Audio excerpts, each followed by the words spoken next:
my family, I come from like a family of all women. So like in my house, there's my mom, my grandma, my 2 sisters, my aunt, and myself. And obviously, I had a dad because that's how people are born. Are you Caucasian?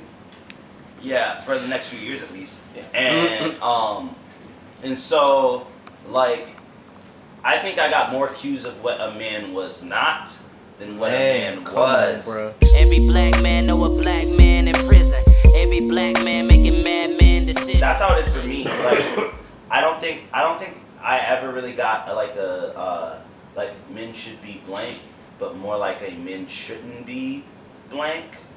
Well, with me, it was kind of similar to Dave's experience, like watching what not to be. So I kind of took the opposite of what my father did. Did you see him, and like, so even with you saying it's what not to be, was he the standpoint of what not to be? Because even with that being said, if he was the person that you were looking at to not be, he was still the image of masculinity in your life. Was he an example, a bad example? Well, a good example, yeah. He was a bad example with good qualities. Mm-hmm. How did your experiences or the guidance of the women in your life dictate you understanding what was good from bad? Basically just being able to see my mom's reactions to what my father would do. Her response. Like, when he did something good, she was more loving. When he did something not good or certain behaviors turned her off, and watching her reactions to him is what let me know, okay, it guided me on how I should be when it came to first my mom and then to women in general, but as a man as well. So there's a lot of things as far as family that, I saw. There was things that I didn't like, even not just judging my mom's reactions, but judging my own. Like, I'm not comfortable with certain things that my father would do. But as a man, there's certain things he taught me as far as self-defense. When I was a kid, when I was a really little kid, I was really sensitive, so I would come home crying when I would get into fight. And one time my dad, I came home crying and he got sick of it. He was like, look, you come home crying one more time, I'm going to whoop your ass.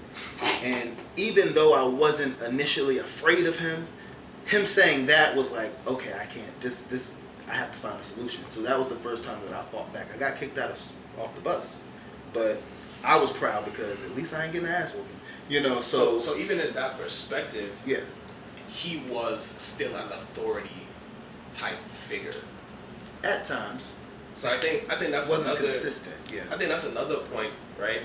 Is that like the males or the elder males, father, uncles are looked at, and they're supposed to kind of like guide authority. Kind of that whole idea of them being like the head of the household, and I feel like that is a kind of philosophy or thought that is not necessary as we transition forward right now.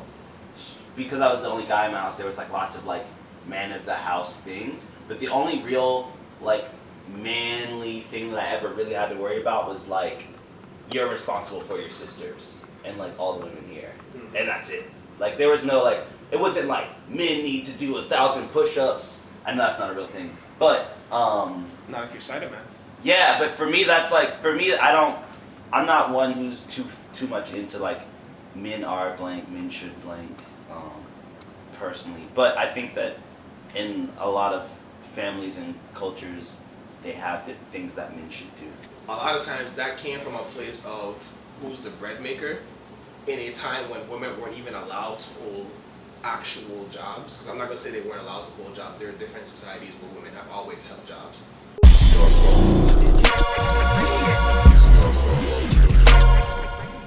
So like how you were saying, established on like the breadwinners and stuff and like the different roles of masculinity.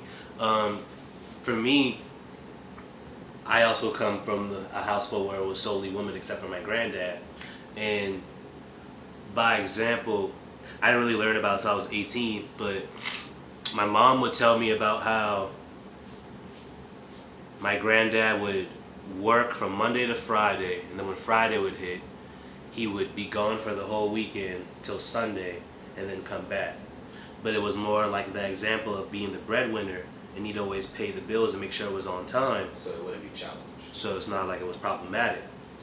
You know, you're gone, you're obviously cheating. I mean, you try to be as oblivious to it as possible because this is just a good scenario. Well, it's a bad situation, but you're under a good circumstance to a degree. And I think that for me, a lot of times, I grew up relating to what I would see on TV because I didn't really have a dad, and I would end up being more sentimental as an individual because I didn't really have a lot of masculinity to grow around. Like, I didn't really relate to my uncles or anything because they were good figures of masculine whatever, but they didn't seem to stand out. It would be people on TV that would like bring roses to a girl or just buy them something random. Like for Valentine's Day, I bought a girl some toy and she threw it away. Or she had her dog eat it. And it was just examples like that that just made me... That ain't got nothing to do with your damn story. Go ahead. I just want to share that. I see that. Go ahead. It hurt my feelings.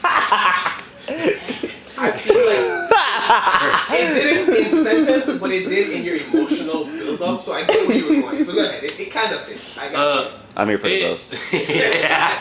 It was in point. It was just more like my granddad being a negative reinforcement allowed me to perceive what was a good outlook on a man, because he was by standard handling all of his business and the breadwinner as in point, but he didn't add that feeling to the household that was necessary. You see the elders and you see what they do, you see our reaction, and it's not always good. You have to, it's like you emulate what they're doing, and then you have to decide, like, is this good that I'm doing, or is this bad? And you have to learn through the trial and error of what you've seen, and then, you know, because most of us have learned what not to do, and you still follow it anyway, just because it's something that you became a product of your environment, and then you get older and you're like, well, nah, that's not right. You're told certain things initially, and then I feel like as you start to get older and you desire independence, then you start to ask yourself, okay, well, what is masculinity? But masculinity isn't something that can be cased in to just one definition of a general aspect. I feel like masculinity is something that's self-defined. So there's certain common traits maybe, but we all have our own form of masculinity that is supposed to inspire a certain level of strength and confidence, but I feel like that often gets misplaced with ego. Like, I have an older cousin that's more like close to me than my brother, because my brother lived with his mom and he's like much older than me. My cousin's a little more closer to age. And so, like, for me, my cousin was kind of like the first person as I got older I started to look to, because we had similar growing up. Again, growing in predominantly women households. He has a older sister, a mom. You know, my mom, I grew up with my grandmother. There were guys around and stuff, but myself, personally, like, my father passed when I was 2. That's why he wasn't there. So me personally, I actually was told about how he was kind of like a good person and his good traits, and I was told about the highlights of the things that he did right.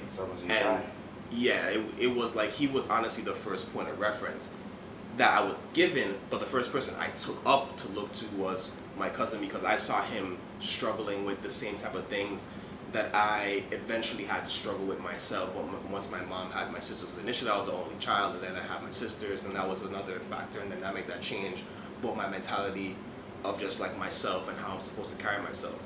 So translating that back over to you, Castle, again, did you see your brother in any kind of way as being a male figure or a point of masculinity where you drew kind of like knowledge of whether you should or shouldn't do something as a man?